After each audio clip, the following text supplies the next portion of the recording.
एक कमरे का दरवाजा खुला। मिट्टी की मोटी परत पर पैर रखते रखते एक शख्स उस कमरे के अंदर आया। दीवारों पर मकड़ियों के जाले थे, टूटे फूटे फर्नीचर पर दीमक लगी हुई थी और उस कमरे में इतनी भड़ास थी कि उस शख्स को सांस लेने में भी दिक्कत हो रही थी। पर अपने लक्ष्य के लिए समर्पित वो शख्स उस कमरे में आता है।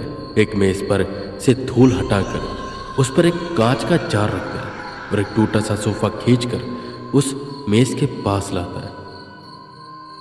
अब उस एजेंट भी को पता चलेगा कि मुझसे पंगा लेने से क्या होता है। मेरी ईगो हर्ट की थी ना उसने।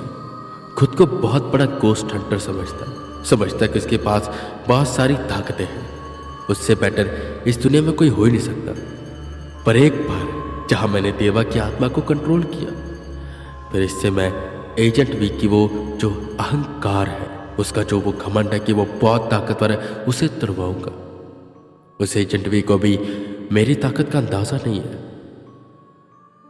इतना बोल एजेंट एस भी अपनी आंखें बंद करता है और अपने मंत्र जप करना शुरू कर देता है। जब उसे एक धीमी सी आवाज सुनाई देती है, कौन है तू? मुझे यहां पर क्यों लाया है? तेरे अंदर इतनी हिम्मत है कि तू मेरी आत्मा को छुएगा? बता तो सही, तू है कौन? एजेंट एसपी यानी कि संदीप ने अपनी आंखें नहीं खोली। वो जानता था कि ये देवा है और वो उससे बातें कर रहा है। पर अगर उसने अपना ध्यान तोड़ा तो यह आत्मा उसके काबू में नहीं आएगी। बहुत बार उसके साथ ऐसा होता है और वो उसे काबू ना कर पाए, इसलिए अपनी बातों में फंसाती। और ठीक ऐसे ही देवा की आत्मा भी उसका ध्यान तोड़ने की कोशिश कर रही थी। तो अगर सोच रहा है कि तू मुझे काबू कर पाएगा तो ये तेरी भूल है। मेरी आत्मा अनछुई है, इसे आज तक कोई भी नहीं छू पाया, यहां तक कि वो वेदा भी नहीं। तो तू कौन है जो मेरी इस अनछुई आत्मा को छूकर मेरी कहानी जानेगा?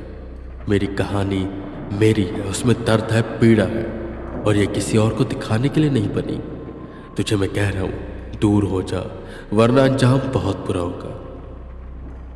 देवा इतना सा बोल ही रहा था कि एकदम से संदीप ने उस जार को आराम से पकड़ा और उसकी आत्मा को छूने की कोशिश करने लगा। उसके हाथ चलने लगे, उसे डरावनी डरावनी आवाजें सुनाई देने लगी। पर वो ये जानता था कि ये बस कुछ देर की बात है।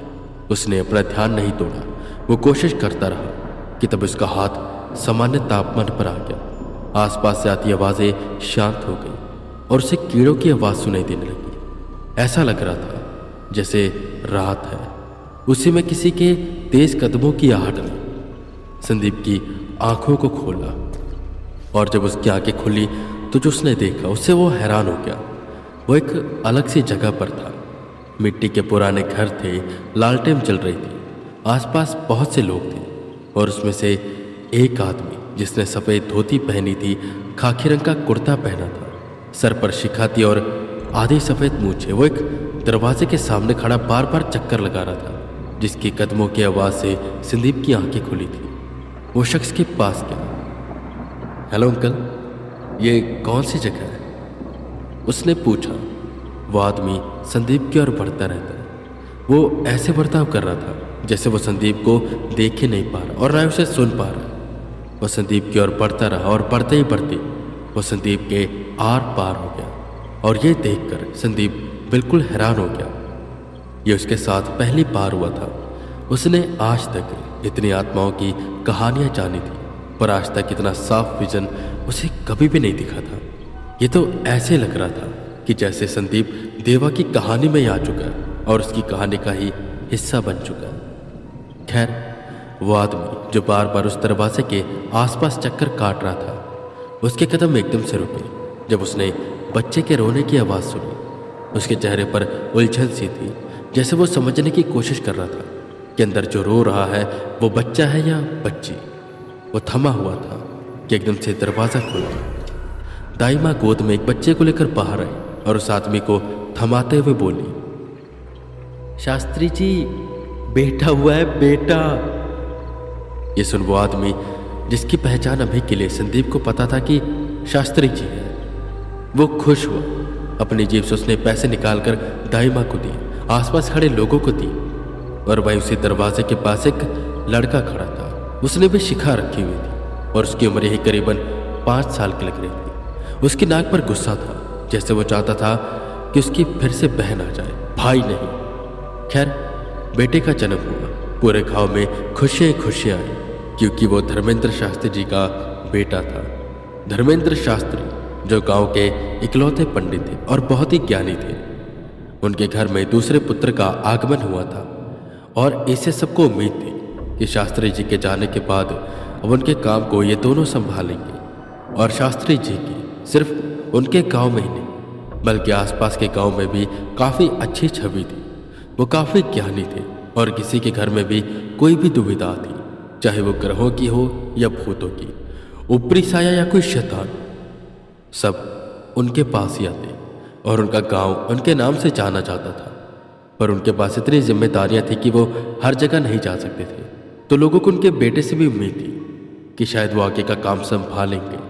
और यही सब संदीप होते हुए देख रहा था। ऐसे लग रहा था जैसे उसके सामने कोई फिल्म चल रही। खैर, वो बेटा धीरे धीरे बड़ा होने लगा। उसका जनेऊ हुआ, 16 संस्कार हुए और उसका नामकरण किया गया। नाम उसका रखा गया बृजनाथ शास्त्री। प्यार से सब उसे बृजू बुलाते थे। और जो उसका बड़ा भाई था, यानी कि शास्त्री जी का बड़ा बेटा, उसका नाम था अमरनाथ शास्त्री, जिसे सब अमर बुलाते थे। शुरू से ही उन दोनों भाइयों में बनती नहीं थी। जहाँ पर बृजू तो अमर को बहुत पसंद करता था, उसे मानता था, उसकी इज्जत करता था, पर वही अमर को बृजू बिल्कुल भी पसंद नहीं था। कई बार उसने उसे मारने की कोशिश की, जैसे उसे कई बार वो घने जंगल में अकेला छोड़ा था, उसे पानी में धक्का दे देता या कई और जतन करता। पर कहते हैं ना कि जाको राखे साई या मार सके ना कोई, और हमेशा ही वो बच जाता। और उसके साथ ऐसे व्यवहार करने की वजह से अमर को अपने पिता से काफ़ी डांट भी पड़ती और कभी कभी मार भी। पर वो दोनों ही बेटे उनके थे। वो चाहते थे कि दोनों में प्यार हो, दोनों में अच्छी संधि हो, पर ऐसा कुछ भी नहीं था। रोज शास्त्री जी दोनों को लेकर बैठते थे, उन्हें ज्ञान देते थे शास्त्रों का, वेदों का। उन्हें बताते थे कि क्या सही है क्या गलत, उन्हें कैसे कैसे अलग अलग हालातों में बर्ताव करना चाहिए। पर हमेशा जो बड़ा भाई था आगे रहता, और रहता भी कैसे ना। वो 5 साल बृजू से बड़ा था, और जब बड़ा भाई सारे सवालों के जवाब देता, सारी बातें बताता, तो बृजू को जलन होती कि वो इतना अच्छा क्यों नहीं है, वो उसके पास इतनी समझ क्यों नहीं है। हमेशा उसके पिता बड़े भाई को शाबाशी देते और बृजू से कहते कि उसे कुछ सीखो। पर कैसे? बृजू तो अभी छोटा था।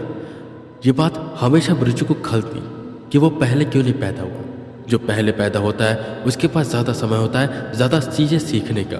पर फिर भी बृजू ने अपनी मेहनत नहीं छोड़ी। वो देर रात तक अध्ययन करता, वेदों को पढ़ता। उन दोनों की 2 बड़ी बहनें भी थी जो कि हमेशा अपने छोटे भाई की तरफदारी करते, और इसी वजह से अमर को अपनी दोनों बहनों से भी नफरत थी। अमर बुरा नहीं था, पर अमर चाहता था कि जैसे उसका पिता का नाम है वैसे ही उसका नाम हो। पर जहाँ पर बृजू का जन्म हो गया, उसे लगने लगा कि शायद बृजू कहीं उसकी जगह न ले ले, क्योंकि अब जो पिता का ध्यान था, माता का प्रेम था, वो बृजू की ओर ज़्यादा हो गया।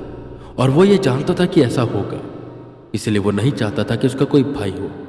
हालांकि वो बहनों से भी प्रेम करते थे, पर अमर इतना जानता था कि बहनें उसकी जगह नहीं ले सकती।